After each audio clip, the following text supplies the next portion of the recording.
My name is Stefan Baumann, and welcome to another podcast. Today, we are going to reveal the secret behind canvases.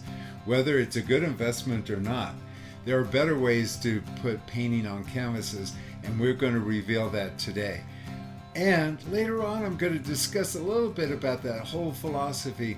Do we put thin over thick or thick over thin? You know, what's first, the chicken or the egg? So sit back, relax. You're going to learn something from this podcast. And if you do, I recommend, because this podcast was actually a recording of a Zoom call that I had with my Patreon students, which I do every Saturday. If you want to get some of this advice every week, join me on Zoom through Patreon. You can go to Patreon, look up my name. Or if you really want to take your art to the next level and learn a lot more than you think you know, and you think you know it from YouTube, but there's information that's not there that's available from me. If you want to get your paintings to the next level, please just give me a call at 415-606-9074, and I would be happy to sign you up for some personal coaching. It's not expensive. A lot of the information on that is on my website. But until then, sit back, relax, and learn something about the secret behind making canvases that you can afford. And I'll talk to you on the other side.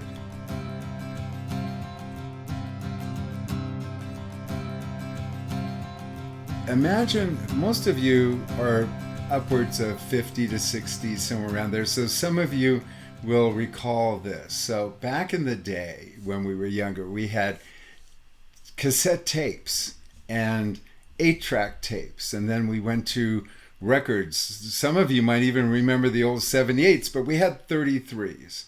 That was kind of like you went down to the store, you bought a big square thing, had an album inside, and you went home and you would sit and you would put the needle on top and you would hear and then through all that you would hear a voice. So most of you can remember that time in our lives where we would listen to 33s and put up with that noise. Then I remember I went to the gym, and afterwards, outside of the gym, there was this recording where you'd buy record players and stuff. And I walked by and it said, the new CD, the new sound. And so I was always curious. I always had big stereo systems when I was growing up, and I love music, especially classical. So we'll get into that someday. So I walk in and I said, what's that all about? He goes, oh my God, we just got one in. I think there's 3 of them in San Francisco, and we got one here. And so he says, we got to set up in the booth. And he says, what is your favorite music? And I said, classical. And he said, well, we have the Holst here, the planets. And it starts off like, bum, bum, bum, bum, bum, bum, bum, bum, bum. And I sat there for a second, and there was no sound. And then all of a sudden, he had this thing full blast. The speakers went boom, and it just rocked me to the core. It was like the first time I'd ever heard music before, and it was so clean and so wonderful. And then, life goes on. We get bigger, but that first time you hear a CD is like the first time you had a kiss. You just remember that. You try the rest of your life to recreate that. But it was just like a phenomenal moment. So we're used to that now. So every once in a while you listen on the radio and they play something from the Beatles and you hear that awful memory from our childhood, that and so you hear that once in a while in old recordings and you absolutely can't listen to it anymore. That static, that noise drives you crazy. And we can't believe we spent years listening to music that way. Well, basically, all of that noise we can put onto our canvases. So when we look at a canvas, we can kind of tolerate the painting, but all of that noise that's underneath it, if you've painted on smooth surfaces, if you know the luminosity that you get from a smooth surface, you can't paint on a canvas anymore. The reason why we use oil prime canvases is that we're trying to duplicate the quality of what we have on a board. And there's a reason for canvas, because you can't hang a plywood sheet up on the wall if you want a 4-foot by 8-foot painting, because it's just too heavy.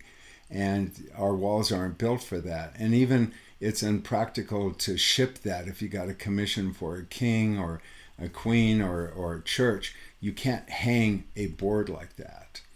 So they started doing canvases at the end of the Middle Ages and into the Renaissance, because people were starting to move their artwork around to different cities, different countries.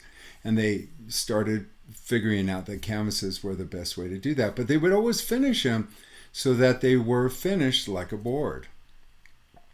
So now when we look at paintings, and I see this all the time, students will send me their work, and we could probably find one of the pieces here. We'll actually see some paintings that have that static noise of a canvas. And although we can look at the painting, just like we can listen to the carpenters and put up with all of that in the background, it's not like listening to a CD player where there's no sound.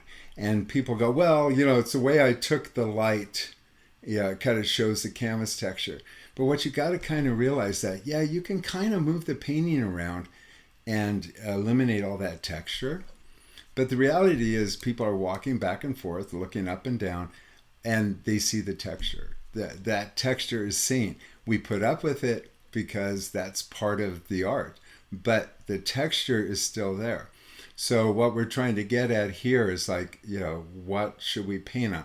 We should paint on any smooth surface. The smoother, the better. Now, a lot of newer painters like, throwing their brushstroke on, and they say that the canvas grabs that. And I go, yeah, but what cost? It's like, sure, we could listen to an old symphony or, listen to Caruso on those old recordings. We could get an essence of his grandeur and his greatness, but you still have the in the background. If you want to paint with vigor and you love that grab, then you put a couple layers of painting underneath this surface so that it can grab. And you can even put paint textures on the surface as you make the MDF board. So the idea is that you don't paint on canvases till the canvases get so big that the noise pollution that we get from canvases, the visual pollution we get from canvases, goes away. When you look at an ampersand board or a masterpiece canvas, you're spending for ampersand board $40 for something that's 12 by 16 to have one that's gesso. If you go to a masterpiece canvas, which they're really tight, but they still have that noise in them. 12 by 16 could cost you up to $60. It's like, so when you buy a sheet of MDF board, it costs you maybe $20, $25. And if you could find somebody that kind of cuts those down, there are people out there that do woodwork that are happy to kind of cut it down for you. Or sometimes you can get somebody at Home Depot that will cut it just right so you can get the measurements for very little money. You can get 40 boards, 50 boards for $12 or 15. I don't know what the MDF boards. Let's just say even $50. You get 50 boards, that's $1 a piece, and a couple of cans of spray paint. There's nothing that comes cheaper. And it's probably as permanent as anything else. Now, there are some of those archival people out there that are purist, and they will preach to you that, it's so much better to have finished quality oil prime canvases that are finished by the Gregorian monks in the basements of monasteries, and they can only be touched by Jesus and yourself, but anything else will destroy the overall archival look of the painting, and that 150 years from now your painting might crack. It's like, don't listen to that. In fact, there is nothing cheaper and nothing better than using MDF boards that you spray for yourself. And that comes from somebody who's been in the business for 40 years. I have paintings that are hanging on my wall right behind me that are boards that have been painted 35 years ago that I did with primer, and it still sits there. And then, one of my other videos, they said, what is this thing about lean and thick paint? Don't paint thick over lean thick. This painting here I've got sitting over here has glazes and opaque paint, and then glazes again and opaque paint, and glazes again. Thin and thick and thick and thin and thin and thick. And you know what? There isn't a crack on the entire painting. And that's after 40 or 50 years. Now, I guarantee if you paint a painting right now and you painted it, and it's your best painting that you've ever painted in your life, 30 years from now, you're going to wish that you never painted it, and you're going to be glad that it's cracking if it does. It won't. It will still haunt you. You'll get a phone call from a thrift shop saying, hey, I've got a painting that has your name on it. And you'll go, oh man, I was hoping that by now that would have slipped off the surface, but it doesn't. And those people who go, well, putting oil paint on top of a spray auto primer, it's like, well, that's not archival. It's like, and it's not traditional. It's like, no, it's actually better than archival because paintings will never be subjected to what cars are. So don't buy any canvases. Don't buy any boards from Ampersand. You can buy Ampersand. I love them. I use them a lot because I don't have time to do a lot of the cleaning up on things when I do demos. But when you're doing 24 by 36, 30 by 40, go to canvas, go to oil prime canvas. You said about linen canvases. Linen canvases come with a lot of flaws on them, but we kind of like it because it looks like they're expensive. It's like, oh, that was done on linen. So I did a beautiful linen canvas painting that sold for $20,000, and it had this big knot in the middle of it. And the collector said, well, what about that? I said, well, that just shows it was done on a linen canvas. But the thing is, you could see where the linen had a flaw in it. And it's like, well, if you're trying to create really beautiful paintings, there's nothing more beautiful than on a board.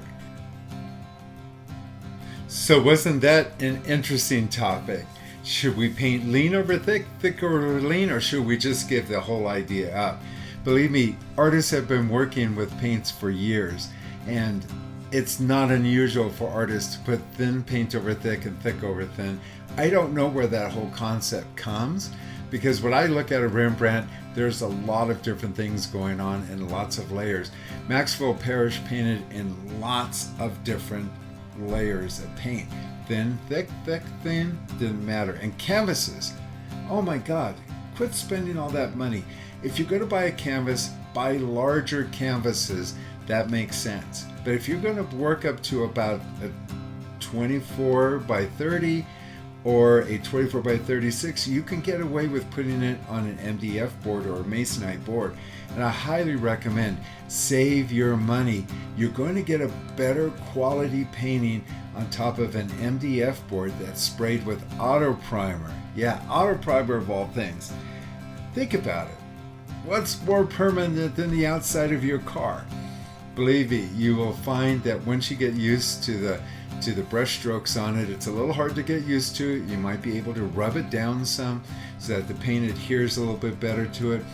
Maybe you'll have to kind of take a couple of stabs at it while it's drying, but once it's there, you're going to thank me for that advice, and you're going to save so much money that you might be able to come to one of my workshops up here in Mount Shasta. I would love to see you. Or we're planning on another workshop in Las Vegas this fall.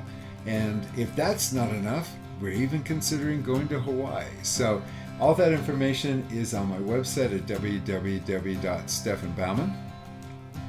If you want coaching, which I highly recommend, if you want more of this information, just get that you're not going to find a lot of this stuff on YouTube, and if you do, you're going to watch it for hours. You don't know what you don't know, and if you want to get your artwork to the next level, you need a coach. Tiger Woods had a coach, Michael Jordan had a coach, and now you should have a coach. So give me a call at 415-606-9074. Again, all this information is on my website at www.stefanbaumann.com.